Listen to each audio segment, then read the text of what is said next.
Le premier tour des élections présidentielles approche à grands pas et à l'aube de cette nouvelle élection, France Asso Santé a sorti une liste de 20 propositions pour l'avenir de notre système de santé. Un système de santé qui a toujours et qui aura toujours besoin d'amélioration. Nous en parlons aujourd'hui avec Yvon Graïc, président de France Asso Santé Normandie. Bonjour. Bonjour. Alors tout d'abord, pour celles et ceux qui ne connaîtraient pas la fédération, qu'est-ce que France Asso Santé ? Alors France Asso Santé est une union d'associations agréées pour le système de santé. Je prends l'exemple, il y a la Ligue contre le cancer, la Fédération des diabétiques, les paralysés. Il y a toutes les pathologies sont représentées et il y a aussi des associations de consommateurs qui sont dans notre union. Il y a une union nationale et il y a une délégation et je suis président de la délégation de Normandie. Alors j'ai parlé en début d'émission de vos 20 propositions, on va y revenir évidemment. Est-ce que vous considérez dans un premier temps que plus le temps passe et plus nous avons perdu entre guillemets l'essentiel au niveau de la santé en France ? Nous avons perdu beaucoup depuis une trentaine d'années, mais ça, tout le monde le dit en ce moment, on a pris un retard considérable, non pas dans les moyens, mais je veux dire surtout les problèmes de démographie médicale qui se posent en ce moment, démographie de toutes les professions de santé, pas seulement les médecins. Donc nous avons un retard à rattraper. Et quand on connaît le temps de formation d'un professionnel de santé, entre 5 et 10 ou voire 15 ans, ce retard va être difficile à rattraper. Le temps de formation et le temps de l'accessibilité aussi à ces formations qui sont de plus en plus difficiles. Oui et non, parce qu'on a augmenté un petit peu la capacité d'accueil des étudiants en médecine. Pour les infirmières, je pense que les instituts vont pouvoir aussi augmenter un peu leur capacité, mais il y aura un temps forcément, et je pense qu'on ne sera pas à jauge, entre guillemets, avant 2030. Alors en cette période de crise sanitaire dans laquelle on est depuis 2 ans maintenant, est-ce qu'on peut dire que notre système de santé est fragilisé, ou du moins est-ce que vous considérez au contraire que le nécessaire est fait ? Il est fragilisé, il est fragile en ce moment. On a bien vu que pendant la crise de Covid, que les structures de soins ont débordé. Ça dépend dans toutes les régions d'une manière différente. Mais notre système est fragilisé. L'accès aux soins devient de plus en plus difficile du fait des régions sous-dotées en démographie médicale. Donc, il y a toute une réorganisation à faire et c'est le but de nos propositions. Il faut repenser notre système de santé. Vous dites qu'il a été fragilisé. Est-ce que, du coup, justement, ces fragilités ont été mises en lumière par le Covid ou est-ce que c'est le Covid qui a fait apparaître d'autres fragilités peut-être qu'on n'avait pas remarquées avant ? La crise Covid l'a révélé. Nous savions déjà qu'il y avait un certain nombre de problèmes d'accès aux soins, mais la crise Covid a révélé et aussi va favoriser d'autres systèmes d'accès aux soins, d'autres voies pour l'accès aux soins. Je pense notamment à tout ce qui va être télémédecine, à ne pas abuser, mais il faut en user.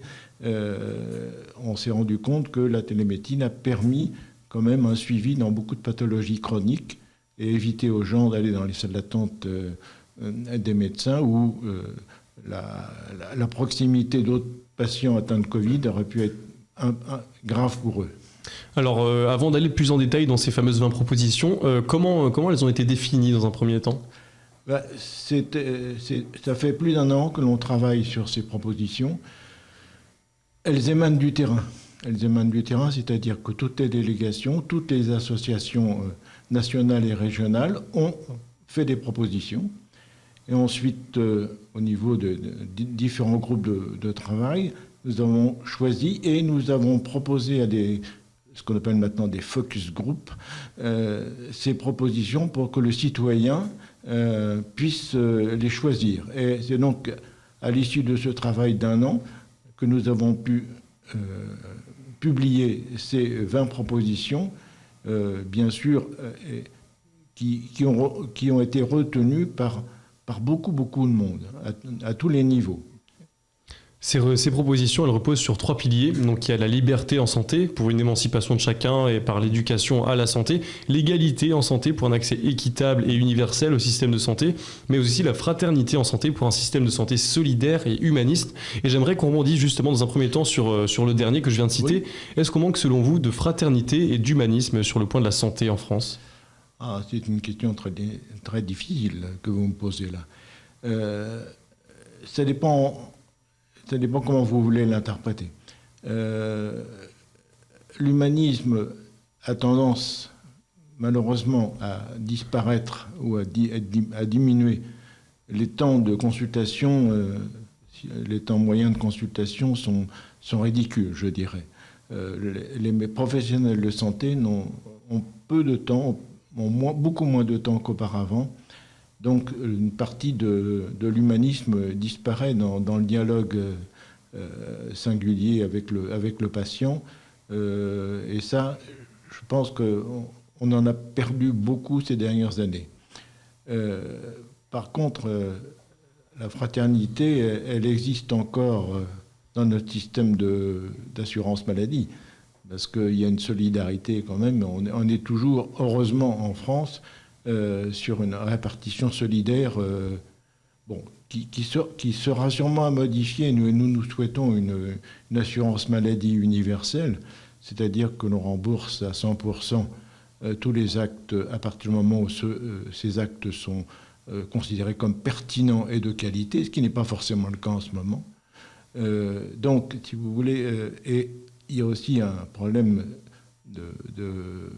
comment dirais-je, de dépassement d'honoraires qui grève beaucoup l'accès aux soins pour certaines personnes qui ne peuvent pas se payer.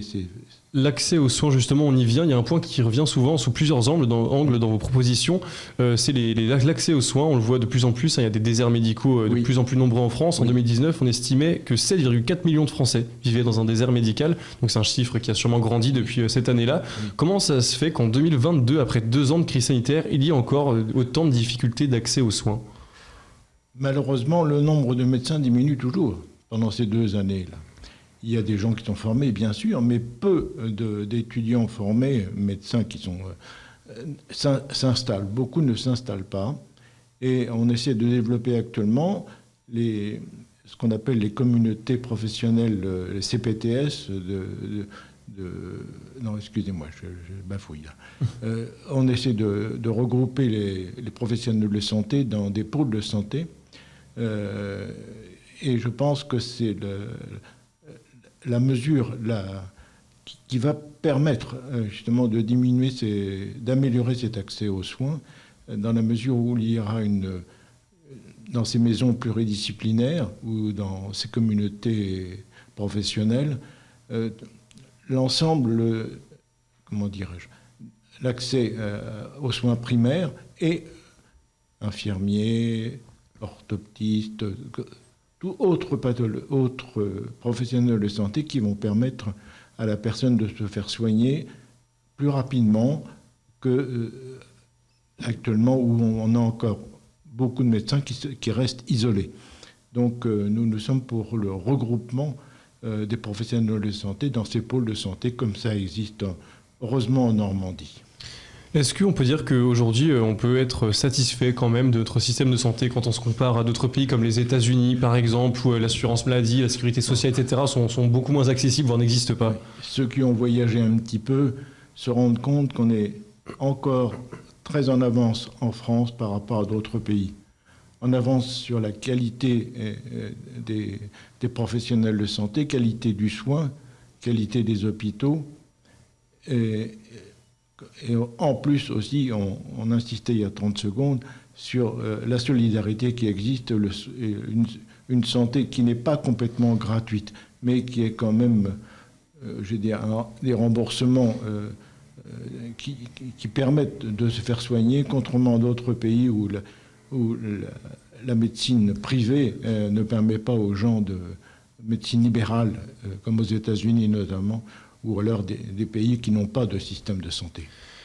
Yvon Greic, merci beaucoup d'avoir été avec nous. Donc, je rappelle que vous êtes le président de France Asso Santé Normandie. On peut retrouver vos 20 propositions plus en détail sur votre site internet france-asso-santé.org. Merci encore d'avoir été avec nous et merci à vous de nous avoir suivis. Cette émission est disponible comme d'habitude en podcast audio et vidéo sur notre site internet et chaîne YouTube Radio Sensation Normandie.